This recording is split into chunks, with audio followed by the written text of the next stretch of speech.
उसकी एक ताज़ा मिसाल अभी हाई कोर्ट ने बुशरा बीबी को जमानत मंजूर कर ली है।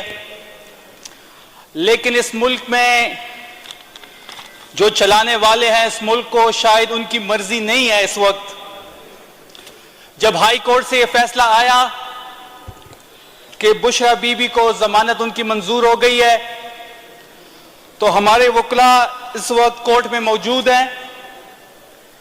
और जब उस फैसले के बाद हमारे वकला FIA के जजेस के पास गए तो FIA के दोनों जजेस गायब हो गए और हमें यह बताया गया कि एक जज जिसकी तबीयत खराब हो गई वो घर चले गए और दूसरा जज किसी फातिहा पे चले गए हैं। उसके बाद पार्टी वकला जो ड्यूटी पे मौजूद जज थे उनके पास गए और उनसे साइन करने का कहा तो वो भी गायब हो गए। जब तीनों जज गायब हुए तो पार्टी वकला चौथे वेस्ट जज के पास गए। जो वेस्ट सेशनल जज होता है उनके पास ही ड्यूटी होती है। उन्होंने मचलकों पे रिहाई पे साइन करने से इनकार कर दिया। अब ये हमें क्या पैगाम दिया जा रहा है? पैगाम ये दिया जा रहा है कि इस मुल्क में ना अदालतें आजाद हैं, इस मुल्क में ना ये मुल्क कानून और आईन के मुताबिक चलेगा। ये मुल्क अगर चलेगा तो उन रियासती इदारों के मशरान की मर्जी से चलेगा जिसकी जंग हम लड़ रहे हैं सिविल सुप्रीमेसी के। इंशाल्लाह हमारे जज सुबह दोबारा पेश होंगे। हम कानून और आईन के मुताबिक चलना चाहते हैं। हमें ना मजबूर किया जाए कि हम वो रास्ता अपना ले कि जो रास्ता जंग की तरफ जाता हो। ये जंग हमारे ऊपर मुसल्लत करने की कोशिश की जा रही है। अगर ये जंग हमारे ऊपर मुसल्लत करेंगे तो हम जंग लड़ेंगे। इस बार हम लड़ेंगे। इस बार ये जंग 800 कंटेनर इन्होंने लगाए थे, रेंजर्स को इन्होंने तलब किया था, बाकी इदारों की फोर्सेस मौजूद थी। जब काफिला KPK से जा रहा था डी चौक तो मैं इनको चैलेंज देता हूं कि इस बार आप टैंक भी लेके आए, F-16 भी लेके आए, हम डी चौक भी पहुंचेंगे और अपना वजीर आजम को अडयाले से रिहा करके वजीर आजम की तख्त पर भी बैठाएंगे। इस बार अब वो गुड्डी गुड्डी खेल खत्म हुआ जनाब स्पीकर। अब हमें मजबूर किया जा रहा है। जब हम आगे बढ़ते हैं, जहां पे KPK की हुदूद खत्म होती है वहां पे खंदक की कोड दी जाती है, वहां पे कंटेनर खड़े कर दिए जाते हैं। और उस दिन से डरे कि जब हम अपने एरिया में खंदक की कोड एक कंटेनर खड़ी करें और हम आपको कहें कि आपने इधर नहीं आना, उस दिन से डरें। हम हर चीज कानून और आईन के मुताबिक करना चाहते हैं, लेकिन हमें बार बार यह पैगाम दिया जा रहा है कि यह मुल्क उनकी मर्जी के मुताबिक चलेगा। लेकिन यह मुल्क अडयाला में बंद उस कैदी के सुपरविजन के मुताबिक चलेगा जो इस वक्त करोड़ों अवाम दिलों की धड़कन उसके साथ धड़कती है। हम इंशाल्लाह ये जो कार्रवाई पिछली रात को डाली गई है, अब दूसरा ये मजाक बन गया है कि जब भी ये कार्रवाई डालते हैं तो रात की तारीकी में डालते हैं और रात की तारीकी में सिर्फ डकैती होती है। हमारी गवर्नमेंट खत्म की गई 9 अप्रैल की रात को, रात की तारीकी में खत्म की गई। जो भी कार्रवाई इन्होंने डालनी होती है रात की तारीकी में डालते हैं। 26वीं अमेंडमेंट हुई, इस मुल्क के पे जमहूरियत पे शब खून मारा गया। आप पूरी दुनिया की तारीख उठाएं जनाब स्पीकर, किस मुल्क में ऐसा होता है कि किसी मुल्क की भी जुडिशरी वहां की हुकूमत मुंतखब करेगी? मतलब ये बात तो ऐसी हुई बड़ी सादा सी कि मैं एक केस करता हूं, मुझ पे पर्चा काट दिया जाता है, जब मुझे पुलिस गिरफ्तार ले जाती है गिरफ्तार करके, और मैं फिर अपने मर्जी का SHO लगाता हूं उस इन्वेस्टिगेशन के लिए। जब मैं अपनी मर्जी का इन्वेस्टिगेशन के लिए SHO लेके आता हूं, क्या वो खाक इंसाफ करेगा? तो हुकूमत अब जो भी करे वो अपने जजेस लगाएगी, और तो क्या वो जज जो हुकूमत का लगाया होगा वो खाक इंसाफ करेगा, हुकूमत की जो भी ज़ाब्तियां होगी।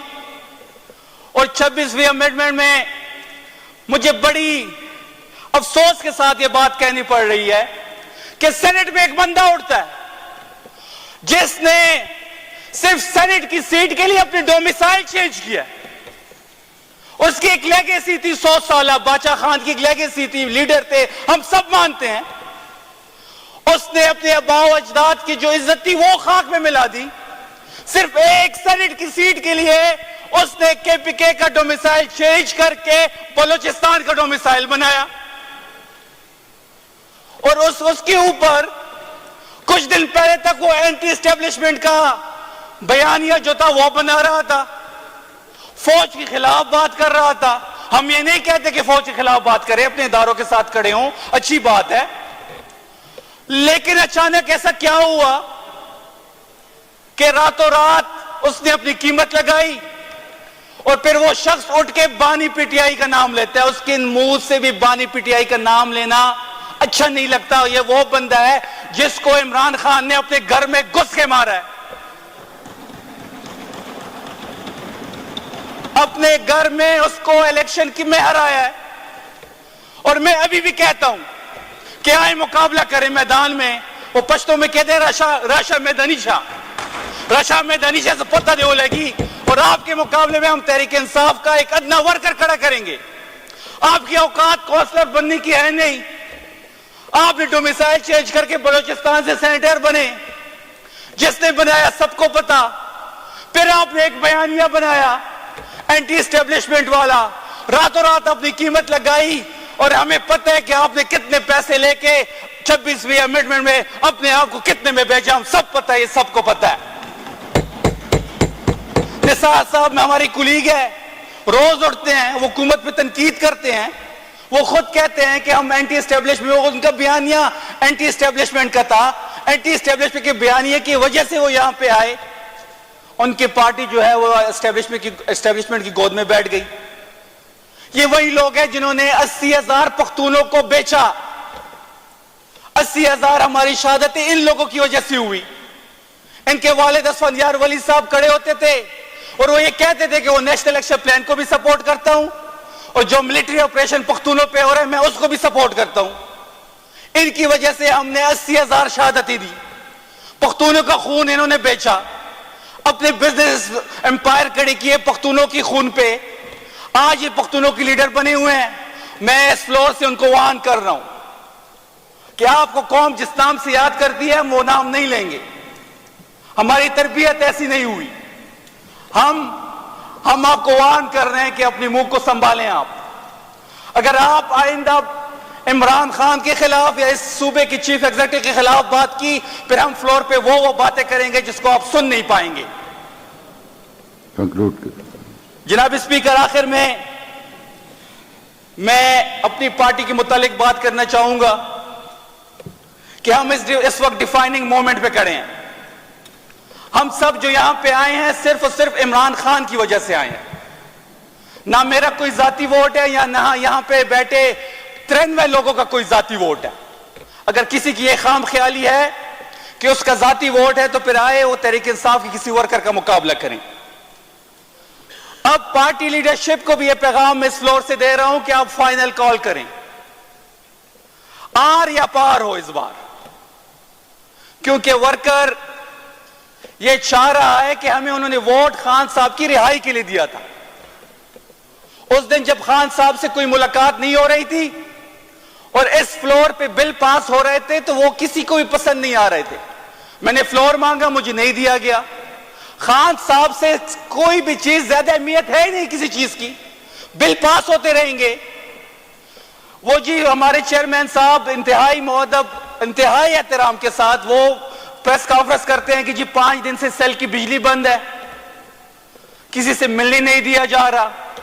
वो ये पैगाम तो दे देते हैं पर ये नहीं कहते कि हमने आगे क्या करना है। मैं अपने लीडरशिप को यह पैगाम दे रहा हूं यहां से फ्लोर से कि इस बार की जो कॉल होगी वो फाइनल कॉल होगी। आपने जब भी कॉल देनी है जहन में ये चीज बैठा ले कि यह कॉल फाइनल कॉल होगी और इंशाल्लाह लाखों लोग जो है वो केपीके से डी चौक, इस्लामाबाद या अडयाला मूव करेंगे हम। इस वक्त सबसे ज्यादा जिस चीज की जरूरत है वो खान साहब की रिहाई की जरूरत है। ये मुल्क उसके इमरान खान के साथ और पाकिस्तान लाजिम और मजलूम हो चुके हैं। उनकी रिहाई के बगैर ना इस मुल्क में इस्तेकाम आ सकता है, ना तरक्की हो सकती है, ना अमन आ सकता है, क्योंकि इस्तेकाम और तरक्की की चाबी अडयाला के बंद कैदी की जेब में पड़ी है। तो जनाब स्पीकर, आखिर में आपका शुक्रिया फ्लोर देने के लिए। 26वीं अमेंडमेंट जो मैंने पहले कहा कि वो इनकी गली की हार बनेगा इंशाल्लाह, क्योंकि आने वाला दौर तहरीक इंसाफ का है और इमरान खान ने इस मुल्क का वजीर आजम बनना ही है। और ये जो अमेंडमेंट इन्होंने रात की तारीकी में किया, यही अमेंडमेंट इनकी गले का हार बनेगा इंशाल्लाह। और हमें उम्मीद है कि इस अमेंडमेंट के बाद अभी जुडिशरी भी जो है वो आजाद नहीं रही। हमें उम्मीद है कि आने वाला जो दौर है वो तहरीक इंसाफ का होगा और जिन्होंने रात की तारीकी में आईन पे, जमहूरियत पे शब खून मारा, उनका एहतसाब हम करके रहेंगे। बहुत शुक्रिया आपका।